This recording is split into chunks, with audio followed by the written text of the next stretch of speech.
तो मैं सबसे पहले आपको बता दूं, हमारे यहाँ public coaching centre offline class में बायोलॉजी का भी और सभी विषयों का भी जो है ऑफलाइन क्लासेस शुरू हो चुकी है। या दिए गए कॉन्टैक्ट पे आप हमें कॉन्टैक्ट कर सकते हैं एंड आप भी हमारे ऑफलाइन क्लासेस को ज्वाइन कर सकते हैं। सो अभी का जो ये वाला जो सीरीज़ है इसमें हम लोग बायोलॉजी को करेंगे, है ना। और चैनल पे देखिए, एक होता है ना कि लोग बोलते हैं कि डेमो क्लास चेक करेंगे। आपको डेमो क्लास देखने की कोई आवश्यकता नहीं है, आप सारी क्लासेस को मेरे यूट्यूब पे भी देख सकते हैं। चलिए हम लोग आज की इस वीडियो में जो है पढ़ लेते हैं जीवों में जनन, जो कि बायोलॉजी क्लास 12 का चैप्टर नंबर 1 है। इसे हम लोग क्या बोलते हैं जी, रिप्रोडक्शन इन ऑर्गेनिज्म बोल देते हैं। जीवों में जनन जो चैप्टर है इसको हम लोग बोलते हैं रिप्रोडक्शन इन ऑर्गेनिज्म। समझ आ गया।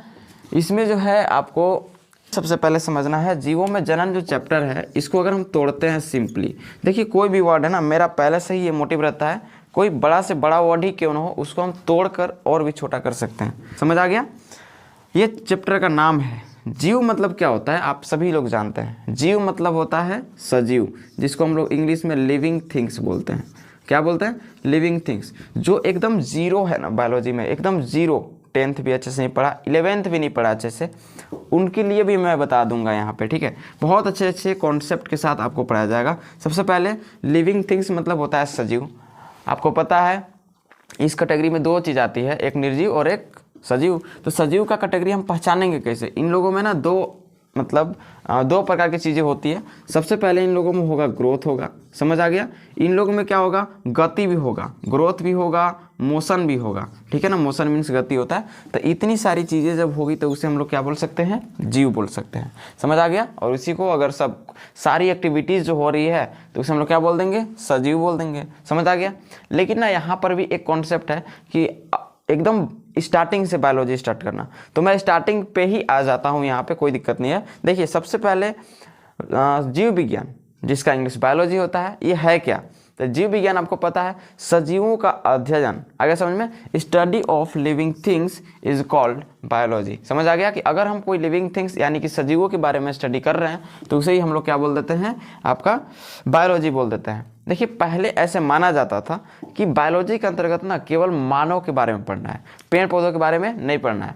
इसलिए देखिएगा फादर ऑफ बायोलॉजी यानी कि जीव विज्ञान के जनक किसे कहते हैं हम लोग? तो वो कहते हैं हम लोग अरस्तु को। ये हो गए जीव विज्ञान के जनक। समझ आ गया, मतलब फादर ऑफ बायोलॉजी। इसके अलावा एक और चीज़ आता है कि हम लोग ना बायोलॉजी को दो पार्ट्स में डिवाइड कर देते हैं यहाँ पे। एक होता है जूलॉजी, ZOO, चैनल वाला जियोलॉजी मत समझिएगा, जूलॉजी, और एक होता है बोटनी। तो जो अभी क्या बताया आपको कि पहले के समय में ऐसा माना जाता था कि बायोलॉजी में क्या पढ़ना है? केवल इंसानों के बारे में पढ़ना है या जंतुओं के बारे में केवल पढ़ना है, जानवरों के बारे में पढ़ना है। तो वैसे ही जो जूलॉजी होता है, जूलॉजी का हिंदी जंतु शास्त्र होता है, इसलिए फादर ऑफ जूलॉजी भी कहा गया किनको? अरस्तु को। स्टार्टिंग टाइम में इनका ये मानना था कि हम लोग ना पेड़ पौधों को सजीव नहीं मानते, कि इनको मानते हैं केवल ह्यूमन के बारे में पढ़ लिए, एनिमल्स के बारे में पढ़ लिए, ये सभी क्या हो गए? हमारे बायोलॉजी हो गए। लेकिन एक और वैज्ञानिक आ गए जिनका नाम है थियोफ्रेस्टस, ठीक है। थियोफ्रेस्टस नामक वैज्ञानिक ये बोल दिए क्या चीज़ कि नहीं, हमारा पेड़ पौधे भी क्या होते हैं? सजीव होते हैं, और हम लोग बायोलॉजी के अंतर्गत उनका भी स्टडी करते हैं। अब बताइएगा, हमने क्या बताया कि कोई भी सजीव को पहचानने के लिए उसका ग्रोथ मायने रखता है और मोशन मतलब मैटर करता है। लेकिन ना यहाँ पे एक बहुत धांसू कॉन्सेप्ट है जिसको आप समझ सकते हैं। हम लोग छोटे होंगे ना, छोटे होंगे तो वृद्धि दो प्रकार का हुआ। छोटे से हम लोग लंबाई में वृद्धि हुआ, शरीर में वृद्धि हुआ। लेकिन इसके बाद एक और समझिएगा कि ये तो गति हुआ ना, हम लोग छोटे थे धीरे धीरे बड़े हुए, ये भी एक प्रकार का गति हुआ। लेकिन एक और चीज़ है कि हम लोग गति एक और तरीके से कर लेते हैं, जिसको ये वाला गति कहते हैं, ऐसे ऐसे वाला। ये क्या है? एक प्रकार का ये भी क्या है? गति है। तो हम लोगों में दो प्रकार से गति होता है। इसी के अलावा अगर पेड़ पौधों को एक जगह पे स्टैंडिंग लगा दिया जाए तो गति तो करेगा, मतलब वृद्धि तो करेगा। वृद्धि छोटा से बड़ा हुआ तो वो भी तो गति किया, लेकिन उसे हम लोग ऐसे वाला गति नहीं बोल सकते, स्थानांतरित गति उसे हम लोग नहीं बोल सकते। तो पेड़ पौधे जो होते हैं ना, स्थानांतरित गति नहीं करते हैं। समझ आ गया। इसीलिए उससे हम लोग गति करते हैं। उन लोगों में भी प्रकाश संश्लेषण द्वारा भोजन बनता है, उन लोग भी शोषण करते हैं, उन लोग भी उत्सर्जन करते हैं, और ह्यूमन भी करते हैं, एनिमल्स भी करते हैं। इसलिए उनको सजीव के कैटेगरी में रख दिया गया कि इनके द्वारा, थियोफ्रेस्टस के द्वारा। इसलिए फादर ऑफ बोटनी, ध्यान दीजिएगा, फादर ऑफ बोटनी किसे कहा गया? तो वो कहा जाता है आपका थियोफ्रेस्टस को। अब जो है ना हम लोग का चैप्टर क्या पढ़ना है उसको ध्यान दीजिएगा, जीवों में जनन पढ़ना है। अब हम लोग ना अरस्तु फारस्तु को साइड करते हैं, क्योंकि यहाँ पे अरस्तु का कोई उतना ज़्यादा काम नहीं है। ये चैप्टर ना एक तरीके का इंट्रोडक्शन है, और बायोलॉजी का चैप्टर ऐसा है, लगभग 4 चैप्टर्स ऐसे हैं, ठीक है ना। पहला हो गया, दूसरा हो गया, तीसरा हो गया, चौथा, ये सभी रिप्रोडक्शन से संबंधित ही ये चैप्टर है। आगे समझ में, तब हम लोग आसानी से सभी को पढ़ते चलेंगे। ये एकदम नॉर्मल सा चैप्टर है। अब मैं आपको ना बताता हूँ इसको तोड़कर कि जीवों में जनन यानी कि रिप्रोडक्शन इन ऑर्गेनिज्म का मतलब होता क्या है। जीव मतलब आपको पता चल गया क्या होता है, सजीव हो गया। अब बताइएगा फटाक से, ठीक है। सजीवों में जनन का मतलब क्या होता है, जनन कहते किसको है। अगर मैट्रिक में थोड़ा सा भी आपको हवा लगा होगा ना कि जनन क्या है, तब आप पकड़ सकते हैं। इसमें क्या था कि कोई भी सजीव जो है ना पीढ़ी दर पीढ़ी अपना निरंतरता बनाता है। आगे समझ में, मतलब एक प्रकार से संतति का उत्पन्न करता है, उत्पत्ति करता है और अपना पीढ़ी को बनाए रखता है। उसी प्रक्रिया को हम लोग क्या बोलते हैं, जनन कहते हैं। और जनन एक जैविक प्रक्रिया है। यह 2 प्रकार का होता है, एक लैंगिक और एक अलैंगिक होता है। इतना तो सभी लोग जान रहे हैं ना। तो चलिए इसी को हम लोग आगे कंटिन्यू करते हैं। तो परिचय आपको समझ गया कि सजीव में जनन हमको कराना है कि कोई भी सजीव जो है अपने शरीर में एक ऐसी जैविक प्रक्रिया करता है जिसके माध्यम से, है ना, उसके पीढ़ी दर पीढ़ी निरंतरता बनाए रखने में मदद मिलती है। इसी को हम लोग क्या बोल देते हैं, रिप्रोडक्शन बोल देते हैं। तो ये जीवों में करना है। यहाँ पे हम लोग प्लांटों के बारे में स्टडी करेंगे, इसके बारे में भी करेंगे, लेकिन उतना डीप में नहीं करेंगे। डीप में पढ़ने के लिए अलग अलग चैप्टर है। इसी के साथ चैप्टर नंबर 2 में है पुष्पी पादपों में लैंगिक जनन, यानी कि सजीव में जो पादप प्लांट में है उसमें चले जाएंगे। इसके बाद है मानव जनन आगे तीसरे चैप्टर में, और चौथे में क्या आ जाता है, जनन स्वास्थ्य चैप्टर का नाम है, जिसको रिप्रोडक्टिव हेल्थ कहते हैं। ठीक है, तो बहुत ईजी है, कोई ज़्यादा वास्ट नहीं है। चलिए इसको हम लोग आगे बढ़ते हैं। इसमें देखिए एक और टॉपिक आपको आगे दिख रहा होगा, यहाँ पे जीवन काल दिख रहा है। अब बताइए ना जीवन काल होता क्या है। सबसे पहले जीवन काल समझने से पहले आपको समझना होगा कि जन्म इंसान का होता है तो एक समय बाद निश्चित है कि मृत्यु होगा ही होगा। मान लीजिए कोई भी जीव जो है हम यहाँ पे जन्म लेता है, जन्म लिया तो वह क्या रहेगा, शिशु रहता है। क्या रहता है, शिशु। ठीक है, इसके बाद शिशु वाले फेज को हम लोग शैशवावस्था बोल देते हैं। शैशवावस्था के बाद वाले को हम लोग क्या बोल देते हैं, बाल्यावस्था बोल देते हैं। क्या बोलते हैं, बाल्यावस्था बोलते हैं। और बाल्यावस्था के बाद हमारा शुरू होता है क्या चीज़, किशोरावस्था, एडोलेसेंस इसको बोलते हैं। क्या शुरू होता है, एडोलेसेंस, और इसको हम लोग किशोरावस्था बोलते हैं। किशोरावस्था के बाद क्या आएगा जी, तो ये आ जाएगा आपका युवावस्था। क्या आ जाएगा, युवावस्था। युवावस्था के बाद क्या आ जाएगा, आपका प्रौढ़ावस्था आ जाएगा। प्रौढ़ावस्था के बाद क्या आ जाएगा, वृद्धावस्था आ जाएगा। वृद्धावस्था के बाद क्या आ जाएगा, मौत आ जाएगा, जिसको मृत्यु कहते हैं। समझ आ गया। तो ये है एक इंसान का और कोई भी एनिमल का फेज, कोई भी प्लांट का फेज। लेकिन प्लांट में थोड़ा सा डिफिकल्ट हो जाएगा इसको कंपेयर करना। ये हम लोग ना एनिमल्स पे लागू कर सकते हैं और ह्यूमन पे लागू कर सकते हैं। जब कोई भी बच्चा जन्म लिया, कोई भी इंसान जन्म लिया, शैशवावस्था का फेज आपको पता है 0 से 5 साल होता है, और 6 से 9-10 साल तक ये हो जाता है आपका बाल्यावस्था। ठीक है, इसके बाद किशोरावस्था आपको पता है 11 से 19 साल हो जाता है। ठीक है, और ये 20 प्लस होता है, और ये हो जाता है आपका 35 प्लस को प्रौढ़ावस्था बोलते हैं। और वृद्धावस्था, अगर आप 45 प्लस हो गए तो वृद्धा हो गया, और इसके बाद आप 60 के लगभग में चले गए तो मौत हो जाएगा। एक मानव का सामान्य जीवन काल 60 वर्ष बताया गया है। समझ आ गया। जो पुराने लोग थे उन लोग बहुत समय तक जीते थे, लेकिन अब के लोग उतने समय तक नहीं जीते हैं। चलिए आगे हम लोग बढ़ लेते हैं थोड़ा सा। ये तो हो गया एक इंसान का जीवन काल की किस टाइप से इंसान किस किस फेजेस से होकर गुजरता है। और कोई भी जंतु का भी ये मतलब ये हो जाएगा, सेट कर जाएगा कि कोई भी जंतु है डायरेक्ट जन्म लेता है, डायरेक्ट नहीं मर जाता है। अब ना इस चीज़ को जीवन काल जो हम यहाँ पे पढ़ा रहे हैं, जीवन काल को समझने के लिए ना आपको एक बहुत अच्छा कॉन्सेप्ट हम दे रहे हैं। उससे पहले आपको मृत्यु समझना है। क्या समझना है, मृत्यु। जन्म तो आप सभी को पता है कि जन्म करेगा, जन्म ही होगा, जनन से जन्म ही होता है। ठीक है, तो इसके बाद ना हम लोग ना इसको पढ़ लेते हैं कि मृत्यु होता क्या है। तो मृत्यु पढ़ लेंगे ना आपका कॉन्सेप्ट पूरा फाइनल हो जाएगा। समझ आ गया। चलिए इसको भी हम इरेज कर देते हैं। जिसको लिखना होगा स्क्रीनशॉट लेकर आप फटाक से लिख सकते हैं। ठीक है, जियोलॉजी की तरह इसमें भी नोट्स की मांग कीजिएगा तो भैया दिक्कत हो जाएगा। समझ आ गया। चलिए आगे हम लोग बढ़ लेते हैं ना थोड़ा सा मृत्यु के बारे में। मृत्यु एक ऐसा फेज है जहाँ पे लोग स्वर्ग लोग, आकाश लोग, पताल लोग सब जगह पे चले जाता है। पंच तत्व में उसका शरीर विलीन हो जाता है, चाहे वो एनिमल का हो, चाहे वो ह्यूमन का हो, चाहे कोई भी चीज़ का हो। समझ आ गया। अगर वो सजीव है तो उसका एक समय ऐसा आएगा, एक समय ऐसा आएगा जिसको हम लोग मृत्यु कहते हैं, उसका शरीर पंच तत्व में विलीन हो जाएगा, यानी कि पता ही नहीं चलेगा, खत्म हो जाएगा पूरा, उसका पूरी तरीके से अपघटन हो जाएगा, है ना। ऐसे चलिए मृत्यु का ना, मृत्यु को हम लोग 3 पार्ट्स में डिवाइड करते हैं। कितने पार्ट्स में जी? 3 पार्ट्स में। समझ आ गया? चलिए ध्यान दीजिएगा। पहला जो मृत्यु का प्रकार है उसे हम लोग बोल देते हैं आपका प्राकृतिक मृत्यु। क्या बोलते हैं जी? प्राकृतिक मृत्यु। इसको नेचुरल डेथ कहते हैं, इंग्लिश में क्या कहते हैं? Natural death. प्राकृतिक मृत्यु का मतलब क्या होता है पहले उसको भी समझिए, लेकिन और भी हम लोग आगे बढ़ लेते हैं। एक मृत्यु और होता है जिसको हम लोग बोलते हैं ना मानसिक मृत्यु। क्या बोलते हैं? मानसिक मृत्यु। और एक और मृत्यु होता है जिसको हम लोग बोल देते हैं आकस्मिक मृत्यु। आ गया? हमारे पास 3 प्रकार के मृत्यु होते हैं। पहला होता है प्राकृतिक मृत्यु, मानसिक मृत्यु, आकस्मिक मृत्यु। अब यहाँ पे ना सोचने वाली बात है, इंसान जन्म लेना ये तो नेचुरल सी बात है कि रिप्रोडक्शन प्रक्रिया जो जैविक है, सजीव अगर करेंगे तो उनका जन्म होगा ही होगा, चाहे वो प्लांट्स में हो, चाहे वो यहाँ पे हो, एनिमल्स में हो, ह्यूमन में हो। लेकिन उनका मृत्यु जो होता है ना, उसके 3 फेज होते हैं। आप खुद ही अंदाजा अभी बता देंगे ना, अभी आपको लग रहा होगा कि 3 टाइप से इंसान मरता है। आप में से भी बहुत सारे लोग ऐसे होंगे जो मर के जिंदा हैं आज भी। समझ आ गया? तो अभी आपका दिमाग खुल जाएगा। यहाँ पे प्राकृतिक मृत्यु उसे कहते हैं कि हम लोग जन्म लिए और पूरा स्टेज जो अभी बताया था ना, इतना फेज में, मतलब कि शैशवावस्था से बाल्यावस्था में, किशोरावस्था, युवावस्था, प्रौढ़ावस्था, वृद्धावस्था, तब जाकर मृत्यु। तो ये सारे फेजेस को पार करके जो मृत्यु को प्राप्त कर रहा है, यानी कि पूरा जीवन जी के, मान लीजिए 60 साल का मानव का सामान्य जीवन काल बताया गया है, तो 60 साल जीने के बाद अगर कोई मर रहा है तो उसको हम लोग बोल देंगे कि इसका भाई नेचुरल डेथ है। अब आपको पता ही है कि सामान्य जीवन काल आपका 60 ही है, तो 60 के बाद तो मरेगा ना। तो वैसे ही क्या कर दिया गया, प्राकृतिक मृत्यु को कर दिया गया कि 60 साल बाद कोई मर जाएगा। तो इसी को हम लोग बोल देते हैं प्राकृतिक मृत्यु। समझ आ गया? इसका डेफिनेशन लिखवाने का कोई आवश्यकता नहीं है, ये केवल और केवल समझने वाली चीज़ है। नेक्स्ट हम लोग बढ़ लेते हैं मानसिक मृत्यु। अभी जस्ट मैंने बोला कि आप लोग में से ही ना कुछ लोग मर के भी जिंदा हो गए होंगे। इसका रीज़न बहुत सारी चीज़ें हैं। जैसे कि मैं आपको बताता हूँ कि पहला जो रीज़न है वो रीज़न है बेहोशी का। किस चीज़ का? बेहोशी का। बेहोश होते हैं तो हमें पता रहता है क्या कि क्या हो रहा है क्या नहीं। तो वैसे ही जब इंसान मर जाता है तो पता रहता है क्या हो गया।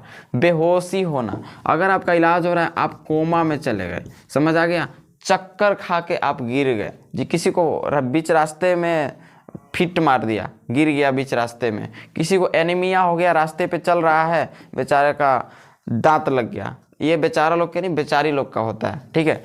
तो इसको भी हम लोग मानसिक मृत्यु बोलते हैं कि दिमाग जो है पूरा काम करना बंद कर देता है, तभी तो हम लोग बेहोश होते हैं। सोचने वाली बात है ना। दिमाग अगर पूरी तरीके से इसके पास नोटिफिकेशन रहता, पूरी तरीके से मैनेजमेंट का काम करता, तब हम नहीं गिरते, चाहे कितना भी प्रेशर पड़े, ठीक है।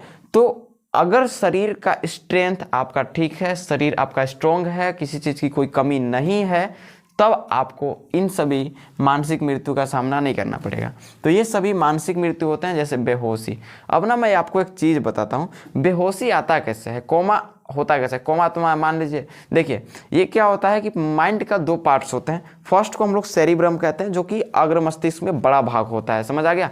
लेकिन इसके अलावे अनुमस्तिष्क में हमारा सेरिबेलम भी होता है। क्या होता है? सेरिबेलम होता है। कभी कभी ना ऐसे भी होता है कि कोई ज़्यादा शराब पी लिया, शराब पी के जहाँ मन तहाँ गिर रहा है, इसको भी हम लोग मानसिक मौत ही बोलेंगे कि बेचारा मर रहा है, प्रतिदिन मर रहा है, ऐसा भी तो बोल सकते हैं।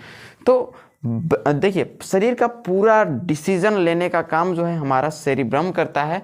लेकिन कभी कभी ऐसा होता है ना कि कुछ ऐसी शरीर में एक्टिविटीज़ हो जाती है, कुछ कमी हो जाती है, कुछ ऐसा एक्टिविटी, मान लीजिए कोई ब्रेन में चोट लग गया है ना, तो सेरिब्रम अपना डिसीजन भूल जाता है, तो ये सारा काम सौंप देता है सेरिबेलम को। अब बताइएगा, सेरिबेलम पूरे दिमाग का 80% भाग जो होता है ना, वो सेरिब्रम होता है, तो 80% ना ज़्यादा अच्छा डिसीजन देगा।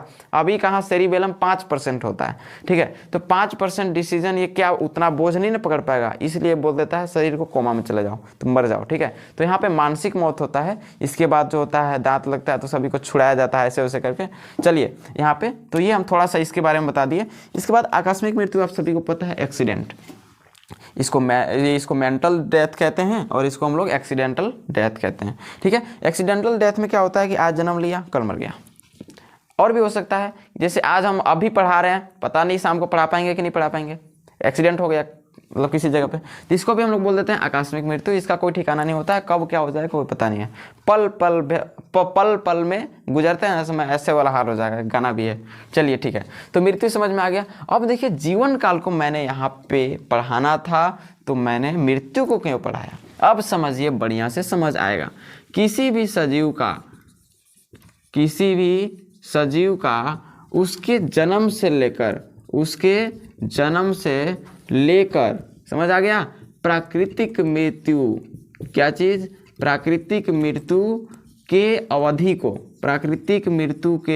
अवधि को ही हम जीवन काल कहते हैं। क्या कहते हैं, जीवन काल कहते हैं। समझ आ गया। कोई भी सजीव है उसका जन्म हुआ, जन्म होने के बाद उसका मृत्यु अरे गहरे से नहीं होना चाहिए, प्राकृतिक मौत होना चाहिए, जो कि नेचुरल है। पूरा स्टेज पार करके, पूरा फेजेस को पार करके अगर वो मर रहा है तो उसे ही हम लोग बोलते हैं, उसी ड्यूरेशन को, उसी अवधि को बोलते हैं जीवन काल, कि ये इंसान का जीवन काल इतना समय तक था। समझ आ गया। अगर आप मानसिक मृत्यु से मर रहे हैं, आकस्मिक मृत्यु से मर रहे हैं, तो उसे हम लोग जीवन काल में ऐड नहीं करेंगे। इसका रीज़न ये है कि हम लोग एवरेज निकालते हैं ना, कि पूरे जनसंख्या में कौन कितने समय तक जी रहा है, तो एवरेज के हिसाब से ये वाला जो डाटा है ये गलत हो जाता है। समझ आ गया। इसीलिए हम लोग जो ना ज़्यादातर मौत लेते हैं प्राकृतिक मृत्यु की। अगर किसी की आकस्मिक मृत्यु होती है तो क्या बोलते हैं कि इसका आत्मा ना एन्ने वन्ने भटकता है। तो हमको ऐसा लगता है ना कि एक बार रात में वीडियो बनाए थे कि हमारे कोचिंग में ना भूत आता है, तो लगता है कि उन्हीं लोग का आत्मा यहाँ पे आता है। तो आकस्मिक मौत, देखिए किसी का भी मौत हो, उसका पूरा क्रियाक्रम करने के बाद उसका शरीर पंच तत्वों में विलीन हो जाता है, जैसे ग्रंथों में बताया गया है। अन्यथा साइंस आप लोग पढ़ रहे हैं तो आप सभी को क्लियर पता है। चलिए, तो जीवन काल समझ में आ गया ना, बन जाएगा। क्या है कि किसी भी, देखिए यहाँ पे लिखवाने का कोई बहुत ज़्यादा काम नहीं होगा, आपको यहाँ पर ही याद करवा दिया जाएगा।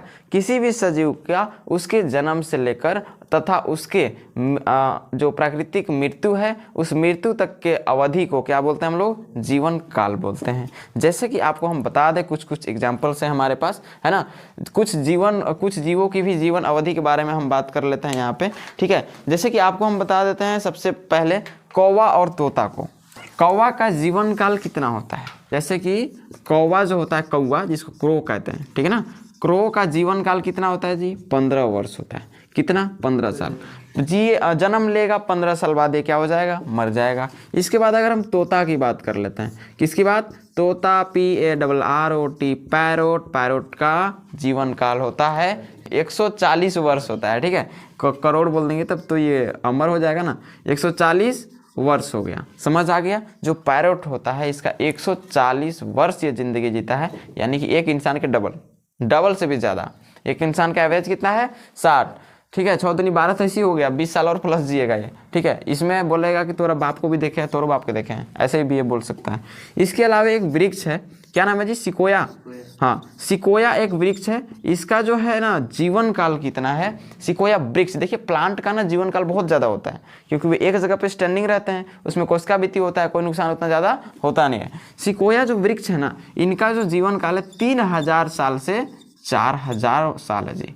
समझ आ गया, इतना जीता है। समझ आइए, एक अगर इंसान का इतना हो जाए तब तो वो आतंक फैला कर रख देगा पूरे मतलब धरती पे। सिकोया जो वृक्ष है 3000 से 4000 साल। अभी आपको इसको रटने की जरूरत नहीं, हम याद भी करवा देंगे अभी जस्ट, ठीक है। एक अगर तितली की बात करें, जिसको हम लोग बटरफ्लाई कहते हैं, तितली का कितना है जी, 1 से 2 सप्ताह है ना, 1 से 2 सप्ताह आ गया समझ में। एक तितली का जीवन काल होता है 1 से 2 सप्ताह। तुरंत इसी जगह पे आपको याद कर लेना है। इसके अलावे ध्यान दीजिएगा, बिल्ली का कितना है, 35 से 40 साल। समझ आ गया। एक बिल्ली का जीवन काल कितना हो जाता है, 35 से 40 साल। इसके बाद एक आता है आपका मगरमच्छ। एक मगरमच्छ जो होता है, एक मगरमच्छ का जीवन काल कितना होता है, 60 साल। 60 वर्ष जो होता है एक मगरमच्छ जो है जिंदा रहता है। इसके अलावा हाथी का जो है 65 वर्ष। हाथी का जो जीवन काल है वो कितना है, 65 वर्ष। उसके अलावे हमारे पास जो है बहुत सारे वृक्ष हैं, जैसे कि बरगद। आगे समझ में, बरगद जो वृक्ष है, बरगद हो गया, पीपल हो गया, इन लोग ना 200 साल तक जीता है। कितना, 200 वर्ष तक। इसके अलावा कछुआ आ गया, तो कछुआ भी हमारा जीता है कितना, 200 साल। समझ आ गया। इतने सारे नाम अभी आपके सामने आपको मिल चुका है। देखिए चील जो होता है ना, चील, ये 90 साल तक जीता है, जिसको हम लोग ईगल बोलते हैं। क्या बोलते हैं? चील। ठीक है, चील जो होता है ये 90 साल तक जीता है। और इसके अलावा जो घोड़ा होता है, घोड़ा भी होता है, वो 60 साल ही जीता है। चलिए, तो इस हिसाब से आपने देखा कि घोड़ा का भी है 60 साल, कुत्ता का भी है 20 से 30 वर्ष। अब ना आपको याद करना कैसे है, इसको भी हम याद करवा देंगे फटाक से यहाँ पर ही। और कुछ बचा नहीं है, एक आध गो पौधा होता है, वो फसल वसल का दिया हुआ है। तो फसल आपको पता है, कोई भी फसल के पौधे की अगर बात किया जाए, चाहे धान हो या चना हो या कोई भी चीज़, 4 से 5 माह, इससे ज़्यादा नहीं देना है। ठीक है, 4 से 5 माह। अब आपको ना इसी जगह पे याद भी करना है, कौवा को बोलते हैं क्रो, 15 साल। कौवा कितना? 15 साल। कौवे जैसा दिखता है, मतलब दिखता नहीं है, कलर में डिफरेंट है। तोता, तोता कितना है? 140 करोड़। क्या बोल रहे हैं हम, जियोलॉजी पढ़ा के ना करोड़ पे पूरा एकदम ध्यान चला गया। 140 वर्ष। सिकोया जो है 3000 से 4000। सबसे ज़्यादा जीने वाला सजीव क्या है हमारे पास? सिकोया का वृक्ष है, जो कि 3000 से 4000 साल तक जिंदा रहता है। तितली कितना रहती है? 1 से 2 सप्ताह रहती है। घोड़ा कितना रहता है? 60 साल। कुत्ता कितना? 20 से 30 साल। ठीक है, बिल्ली कितना? 35 से 40। मगरमच्छ कितना? 60। हाथी कितना? 65। बरगद कितना? 200 साल। पीपल भी 200 साल। कछुआ भी 200 साल। और चील 90 साल। समझ आ गया? चलिए, अब ना इसको आप 2-3 बार रट लोगे, आपको याद ऑटोमेटिक हो जाएगा। समझ में आ गया? तो आज के इस क्लास में जो है हम लोग बहुत इंपॉर्टेंट चीज़ों को देखे हैं। पहले आपको पता चल गया जनन क्या होता है। देखिए, इसमें एकदम बेसिक है, जितना बेसिक हम लोग लेकर चल सकते हैं उतना बेसिक इसमें जो है हमें पढ़ना है। और भी आगे जैसे जैसे अभी हम लोग आगे बढ़ते हैं, ये था आज का एक इंट्रोडक्शन पार्ट। क्लास कैसा लगा, इसका फीडबैक आपको केवल देना है, फीडबैक देना है। इसके बाद आगे हम लोग धमाका करेंगे और बहुत अच्छे टॉपिक्स के बारे में स्टडी करने वाले हैं। ठीक है, चलिए आज की इस वीडियो में इतना ही, मिलता है किसी न्यू वीडियो में, तब तक के लिए जय हिंद।